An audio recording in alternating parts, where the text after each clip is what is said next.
Kita beralih ke informasi lainnya. Pemirsa, Presiden Prabowo Subianto hari ini menggelar rapat terbatas di Istana Kepresidenan Jakarta. Menteri ISDM Bahlil Lahadalia dalam rapat terbatas melaporkan terkait hasil dan target realisasi kinerja semester 1. Salah satunya target lifting. Dan pemirsa, saat ini kami sudah terhubung dengan reporter Garuda TV Fani Agnia di Istana Negara Jakarta. Fani, apa saja poin-poin yang dilaporkan oleh Menteri ISDM kepada Presiden? Silahkan laporan Anda. Ya, selamat petang Cica dan juga pemirsa. Betul sekali, hari ini Presiden Prabowo Subianto usai menerima Presiden Peru pada sore hari langsung menggelar rapat terbatas di Istana Kepresidenan Jakarta yang dihadiri oleh Menteri Energi dan Sumber Daya Mineral yaitu Bahlil Lahadalia.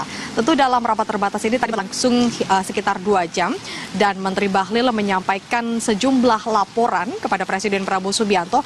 Ini berfokus pada laporan realisasi dari sektor ESDM pada kuartal 1 di tahun 2025.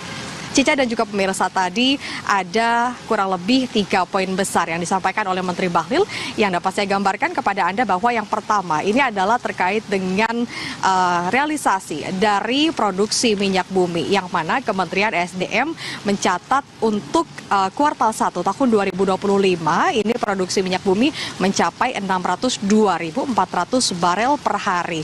Nilai tersebut setara dengan 99,5% dari produksi ataupun realisasi APBN 2025 sebesar 605.000 barel per hari. Dan dari Menteri SDM juga menyampaikan bahwa adanya peningkatan produksi minyak bumi ini dari bulan Januari hingga bulan Juni mengalami peningkatan yang signifikan. Dapat saya gambarkan bahwa dari bulan Januari ini untuk angka produksi minyaknya ada di 600.000 barel per hari. Dan di bulan Juni ini untuk produksi minyaknya ada di angka kurang lebih 608.100 barel per hari. Tentu dari 599 ke 608 ini mengalami peningkatan yang cukup signifikan dari kuartal 1 di tahun 2025.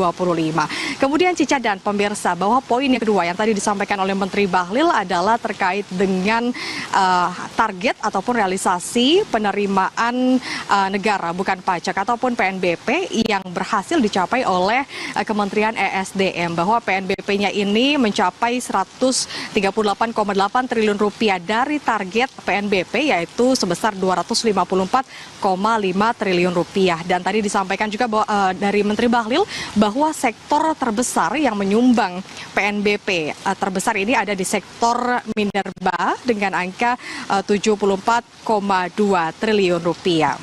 Kemudian poin yang ketiga tadi disampaikan oleh Menteri Bahlil adalah terkait dengan perizinan sumur-sumur untuk produksi minyak yang ada di sekitar masyarakat.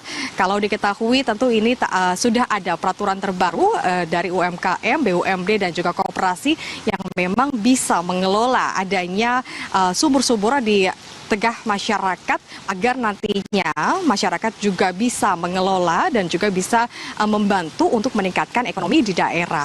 Kalau dapat digambarkan Cica bahwa untuk produksi minyak bumi di sumur-sumur itu untuk satu sumur dapat dikatakan tadi oleh Menteri Bahlil bahwa bisa menciptakan lapangan pekerjaan kurang lebih 10 orang. Dan satu sumur itu bisa juga menciptakan 3 hingga 5 barel per hari. Sehingga untuk produksinya sendiri ini bisa menghasilkan 2,5 juta hingga 3 juta rupiah per harinya. Tentu itu bisa meningkatkan adanya ekonomi daerah dan juga masyarakat bisa untuk meningkatkan sektor-sektor peningkatan dari adanya pendapatan di daerah itu sendiri.